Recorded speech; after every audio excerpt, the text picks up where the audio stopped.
ठीक है।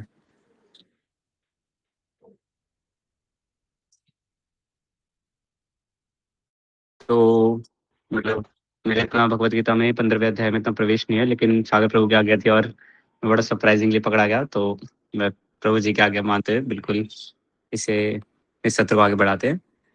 तो 15वें अध्याय का 12वां श्लोक इस प्रकार है, यद आदित्य गतम तेजो जगत भास्यते खिलम यद चंद्रमसि यद जगन्नाउ तत तेजो विधि मामकम यत that which Adityam Gatam in the sunshine, Teja, splendor, Gata, the whole world, Bhasyate illuminates Khilam entirely, yet that which Chandramasi in the moon, yet that which Cha also Agnu in fire, Tat that Tej splendor, Vidhi understand Mama come from me. The splendor of the sun which dissipates the darkness of this world comes from me, and the splendor of the moon and the splendor of fire are also come from me. इसका मतलब भगवान ये बता रहे हैं कि जो चंद्रमा की रोशनी है और जो सूरज की रोशनी है वो भी मेरे से आती है, और जो ये चंद्रमा का स्प्लेंडर है, मतलब कि जो हम जो रात को सनशाइन मून की शाइन देखते हैं, हम पूर्णिमा के टाइम पे जो देखते हैं, वो भी मेरे से आता है। मतलब कि भगवान यहाँ पे ये बताना चाह रहे हैं कि हर एक चीज का जो उत्पन्न हुआ है, जो मतलब कि क्रिएशन, भगवान ये बताना चाहते हैं कि हर एक चीज की क्रिएशन मेरे से ही हुई है, हर एक चीज मेरे से ही उत्पन्न हुई है, चाहे वो कुछ भी चीज हो। जैसे कि अगर जैसे कल हम हरिनाम चिंतामणि का जब अध्याय वो कर रहे थे रूप गोस्वामी प्रभु जी के मुख से, तो उन्होंने एक लाइन पे हमें बहुत फोकस करवाया था कि भगवान में और भगवान की शक्तियों में कोई भेद नहीं है। और परम पूज्य प्रेमानंद जी महाराज के मुख से भी मैंने एक बार सुना था कि वही राधा है, वही कृष्ण है, वही कृष्ण है, वही राधा है। इसका मतलब है कि अगर देखा जाए, श्रीमती राधा रानी भगवान की आह्लादनी शक्ति है, जो भगवान को आह्लाद प्रदान करती है। तो भगवान और भगवान की शक्तियों में कोई भेद नहीं है। तो उसी प्रकार भगवान और भगवान के नाम में कोई भेद नहीं है। कल जब हमने ये सुना था, तो उसी प्रकार भगवान इतने शक्तिमान है कि पूरी क्रिएशन, हर एक चीज। श्रील प्रभुपाद जी ये भी मेंशन करते हैं कि जो सन है वो भगवान की एक आंख है, और जो चंद्रमा है वो भगवान की दूसरी आंख है। जब हम तो भगवान हमें 2400 घंटे हम पे नजर रखते हैं कि हम अपनी दिनचर्या में क्या कर रहे हैं। तो अगर हम आगे इसके परपट पे जाते हैं, the unintelligent can not understand how things are taking place, but one can become to establish in the knowledge by understanding what the lord explain here. Everyone sees the sun, moon, fire, and electricity. One should simply try to understand the splendor of the sun, the splendor of the moon, and the splendor of the electricity or fire are coming from the supreme personality of Godhead. अब इसका एक बहुत अच्छा example ये ले सकते हैं, ये भी मैं परम पूज्य प्रेमानंद जी महाराज की एक वार्तालाप से ही मैं लूंगा कि वो ऐसे बताते हैं कि फ्रिज भी चल रहा है, अवन भी चल रहा है, हीटर भी चल रहा है, पंखा भी चल रहा है, लेकिन सोर्स एक है, सोर्स वो इलेक्ट्रिसिटी है। उसी प्रकार हर एक चीज का भी जो भी सोर्स है वो भगवान ही है, केंद्र बिंदु भगवान है। जब हम गोवर्धन जी की यात्रा कर रहे थे और इस्कॉन गोवर्धन में हम जब बैठे हुए थे, तो महाराज जी ने ये बताया था कि जो केंद्र बिंदु हमारा गोवर्धन होने चाहिए, जो हमें जिनकी हम परिक्रमा लगा रहे हैं। अक्षय प्रभु ने ये बताया था कि गोवर्धन की परिक्रमा हम इसलिए लगा रहे हैं ताकि हम भगवान को अपने प्रेम में बांध सके।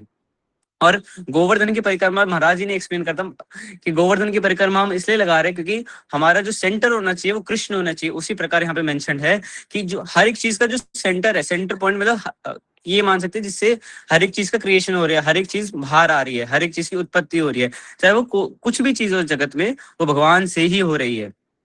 जैसे कि यहाँ पे the unintelligent can not understand how things are taking place. हाँ, इसका मतलब ये है। हाँ हाँ, ठीक है ठीक है। हाँ, ये ठीक है। हाँ, तो इसका मतलब ये है कि जो मूर्ख व्यक्ति है या फिर जो कम इंटेलिजेंट व्यक्ति है वो मेरे को बिल्कुल नहीं समझ सकता, और जो थोड़ा सा भी नॉलेजेबल है, जो थोड़ा सा भी, अब हम ये सोच सकते हैं कि नॉलेजेबल और अननॉलेजेबल में, या फिर एक इंटेलिजेंट व्यक्ति और अन इंटेलिजेंट में क्या फर्क है। भौतिक दृष्टि से देखा जाए, एक साइंटिस्ट को हम इंटेलिजेंट व्यक्ति मानेंगे, और एक मेरे जैसे लोगों का अन इंटेलिजेंट व्यक्ति मानेंगे, जो भौतिक जगत में इतनी पढ़ाई लिखाई करी है नहीं। लेकिन अगर हम अध्यात्म में एक्चुअल में इंटेलिजेंट व्यक्ति यहाँ पे वो है जो जिज्ञासा करता है। असल में इंटेलिजेंट व्यक्ति वही है जो जिज्ञासा करता है कि मैं कौन हूँ, ये सृष्टि कैसे बनी है, इसका कर्ता कौन है। वो इंटेलिजेंट व्यक्ति जो क्वेश्चंस पूछता है, इस जो अल्टीमेट गोल के लिए क्वेश्चन पूछता है।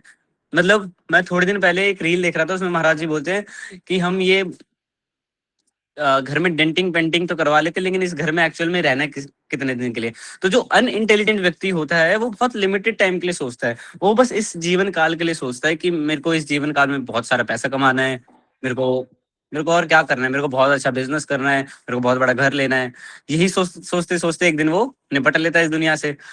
अब जो इंटेलिजेंट व्यक्ति होगा वो क्या सोचेगा, अच्छा ठीक है, मतलब मेरी मैक्सिमम, अभी मैं 23 साल का हूँ, अब मैं मैक्सिमम 40 साल और जी जाऊंगा, 50 साल और जी जाऊंगा, उसके बाद क्या। 40-50 साल तक मैं जितनी भी प्रॉपर्टीज है, जितना भी अपना घर है, जितना भी अपने एजुकेशन है, 40-50 साल के लिए और मेरे पास है, उसके बाद क्या। तो जो ये जिज्ञासा करता है कि इसके बाद क्या, वो इधर इंटेलिजेंट व्यक्ति होता है। और असल में कुछ लोग क्या करते हैं कि पूरे जीवन ही यही खोजने में लग जाते हैं।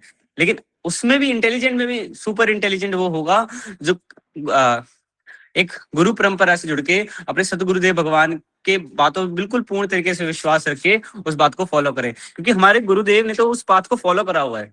अगर हम भी उसी पाथ को फॉलो करेंगे तभी तभी हम उस जो ट्रुथ को है वो जान पाएंगे, जो सत्य है, भगवान ही सत्य है, उस सत्य को जान पाएंगे बिना किसी परिश्रम के। जैसे कि अब इसका भी एक बहुत अच्छा एग्जांपल ले सकते हैं, जैसे कि न्यूटन ने ग्रेविटी का डिस्कवर करा, इन्वेंशन तो नहीं बोलेंगे, डिस्कवरी करा। अ, अ, हुआ है। अ, अच्छा, हाँ, तो जैसे कि ये बोल सकते हैं कि न्यूटन ने ग्रेविटी को, मैं क्या बता रहा था, मैं भूल ही गया। अरे मम्मी, भाई कौन है।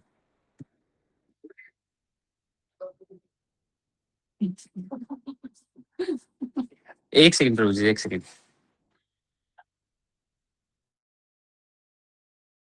हम आगे बढ़ते हैं इसमें।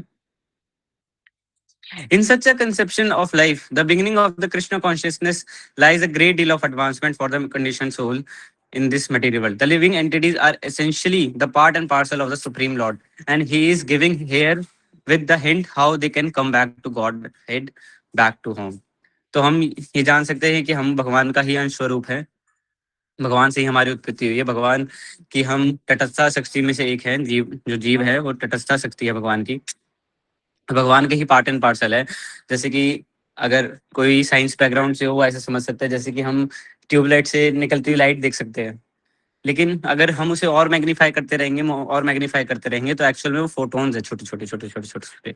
तो उसी प्रकार जीव आत्मा है जो कि इस लाइट के पार्ट एंड पार्सल है। लाइट भगवान है और उसके जो अंदर जो छोटी छोटी फोटोन्स है वो हम है। From this verse, we can understand the sun is illuminating the whole solar system. There are different universes and solar system. There are different suns, moons, and planet also. But each universe there is only one sun. The moon is one of the stars. Sunlight is due to spiritual effulgence in the spiritual sky of the Supreme Lord. With the rise of sun, the activities of human beings are set up.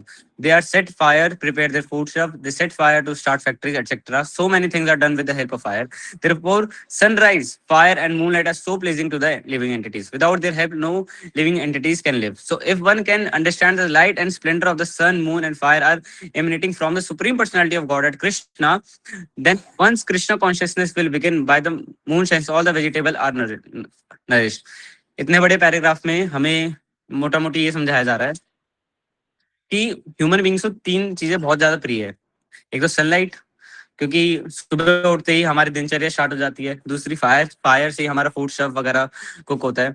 और अगर हम ये समझ लें कि ये सब चीज हमें प्रोवाइड करने वाले ही कृष्ण हैं, तो हम तब समझ आएगा ठीक है, सुप्रीम पर्सनालिटी ऑफ गॉड ही कृष्ण है।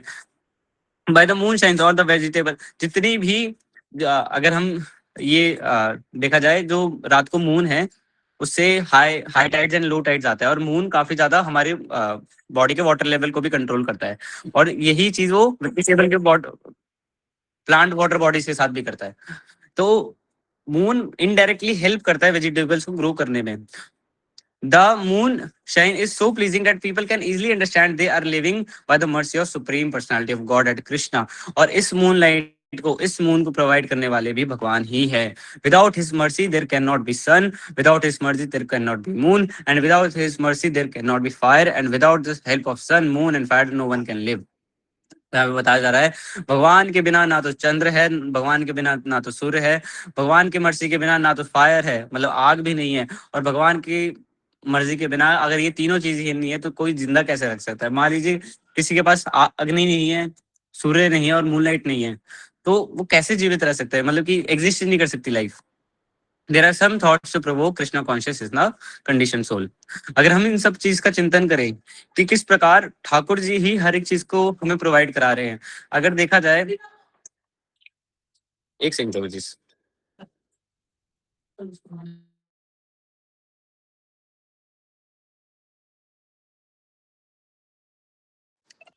श्री हरिवंश प्रभु जी इस सत्र को अब यहीं विश्राम देते हैं आज के लिए. Okay, thank you so much Manoj ji.